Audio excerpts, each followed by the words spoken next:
Leadership. People talk about leadership a lot, and I've given this a lot of thought. I've been involved in the fire service now for 37 years, and I've watched all kinds of leaders. I've watched leaders that I thought were great leaders, and I've watched some leaders that I didn't think were so great. And I've got to say, both types of leaders have helped me, and I'll explain why. Leadership varies greatly on your circumstances, your profession, what you're doing. There's all different kinds of leadership. You know, there's formal leadership, informal leadership. Um, I think your views on leadership are greatly changed by the different exposures and experiences you've had. Um, I'm kind of unusual. I've been involved in the fire service for 37 years now, but I was also an officer in the Army for 25 years and served in combat where people were shooting at us and trying to kill us. So leadership's different in those kind of circumstances than it is others.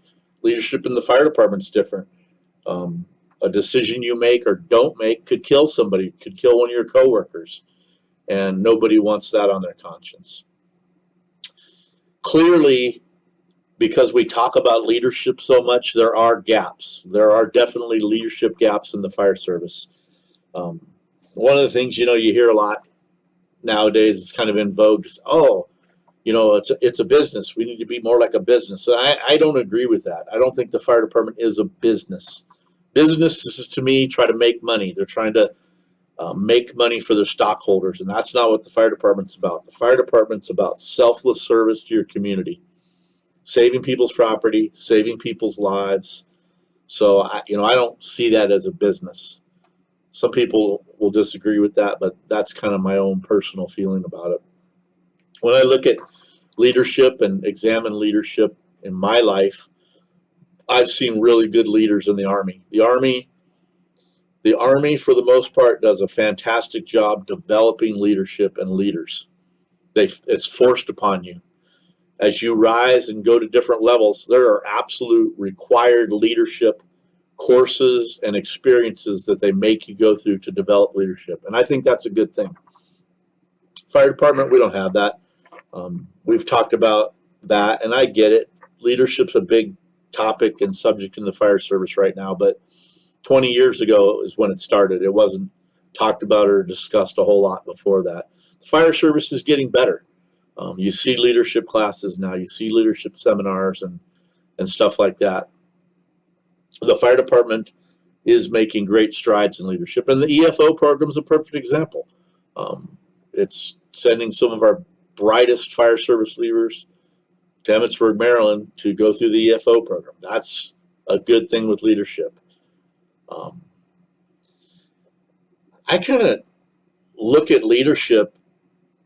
It's hard to describe what is good leadership and when you've seen it, but I look back on my career as I'm getting towards the end of my career now, and I look at times when I thought somebody was leading well. They did something that I think helped me as an individual, helped me as a person, and I think that guy led me well, or that was leading me well. It caused me to develop. It caused me to change.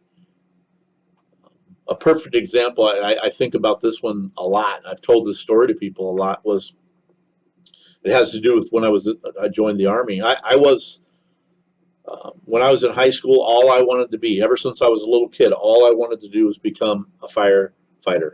My grandfather was a firefighter, and that's what I wanted to be. I wanted to be just like him. I was so focused on that. I went to college and got my AS, Associate in Science degree in fire science, and became a firefighter. I got hired by a very large, well-respected department in Southern California at 20 years old. I was the youngest person ever hired as a firefighter there. And I'm not sure that's such a great thing. I mean, I went to a fire station where I was 20 years old, and all the other guys in that fire station were Vietnam vets. And I got to tell you, one of them was a guy who had got the Silver Star in Vietnam, a Navy guy, medic, a mentor, a person that I look up to and have great respect for still. I would listen to their stories and listen to the things they talked about, and I felt like crap. I felt horrible that I had not served my country. My grandfather had been a pilot in World War II and become a firefighter when he got out. My father had been in the military, and I thought, what an idiot. I was so focused on becoming a firefighter that I kind of skipped over that, and it was a mistake. And people to this day think I was nuts, but I literally went to the Army recruiting office and joined the Army while I was a firefighter. I was making like $40,000 or $50,000 a year. I was like 21, 22 years old. I joined the Army. They thought I was out of my mind because I had to take a leave of absence for the fire department for a year and a half. They sent me to officers candidates, basic training, officers candidate school, and then they sent me to Fort Rucker, Alabama to become a helicopter pilot at 22 years old, which is just nuts. A multi-million-dollar aircraft flying it around with people in the back. Talk about leadership and learning to lead well and instilling initiative and all those great things. I'll never forget this because, I don't know if this model works in other professions, but literally, you went through like 2 weeks of ground school, and then we went out to the helicopter, and we got in the helicopter, and I'm sitting in the pilot seat of the helicopter. There's a experienced Army aviator sitting in the right seat with me, instructor pilot. But for the first 10 or 12 hours in the helicopter, all it was me trying to learn how to hover a helicopter. And it was trial and error. You did it, and he would grab the controls to keep you from crashing and killing yourself. And after about 12 or 14 hours, you learned to hover. And then 2 weeks later, we flew around for 2 weeks. You do traffic patterns. You take off, come in and land, traffic patterns, hundreds of traffic patterns and landings and takeoffs. 2 weeks later, he said, today's the day. And we flew out to a place called Hooper Army Airfield, which is on a back road outside of Fort Rucker on the way to Dothan, Alabama. And he said, you're doing great. You got the radio calls down. You're doing well. Everything looks really good. He goes, today's the day. You're going to solo. And I thought, oh, that's cool. I know how to talk on the radio, and I'm sure I can take off, and I'm sure I can fly a traffic pattern and land. This is going to be awesome.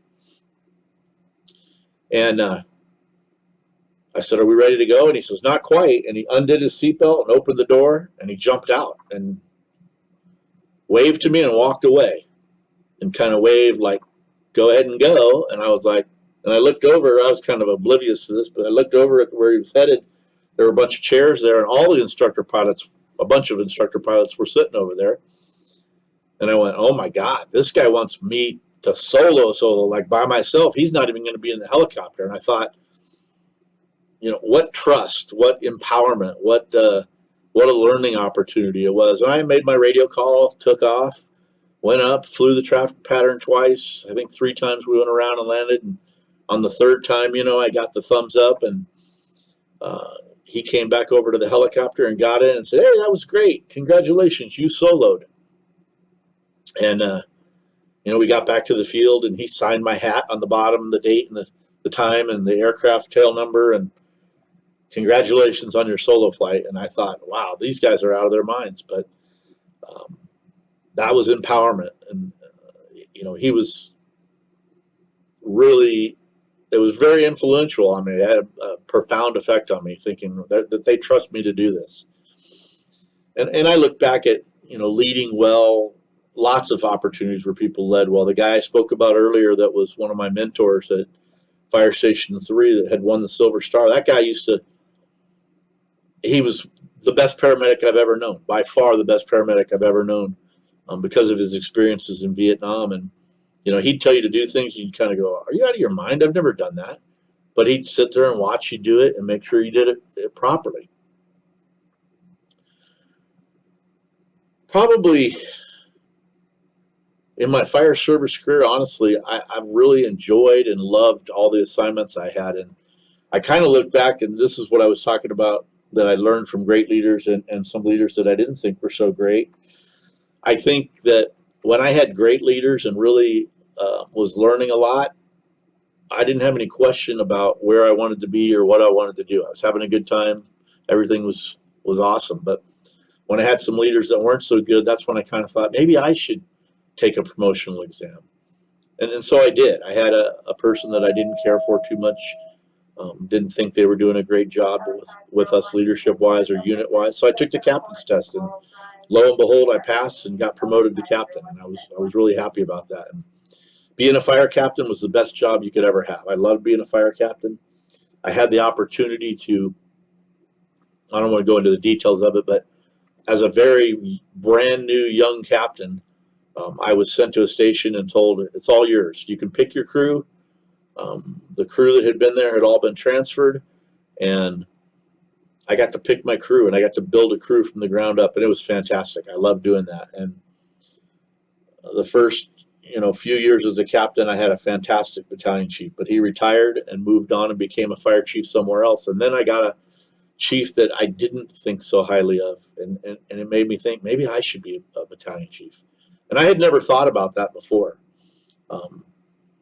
Probably 5 years before that, this is 21, 22 years ago, that was when you kind of saw higher education was starting to get a foothold in the fire service. And there were a lot of realizations that higher education was a good thing. And it made me think back again. When I came into the fire service, all I cared about was getting hired as a firefighter. So I skipped college other than getting my associate's degree. And I talked to a person at our department. We had a person at our department that was like an educational coordinator. And he said, you need to go to school. So I went to school. And it was hard. I didn't do web classes or any of that kind of stuff. I went on campus, so I had to get trades and standbys and everything else to go to school. And I got my bachelor's degree. And when I got my bachelor's degree, I was really proud and really happy. And I remember my dad was very proud and happy because he'd been a scholarly guy and gone to school. And I think he thought I should have done that too, but he would never say that.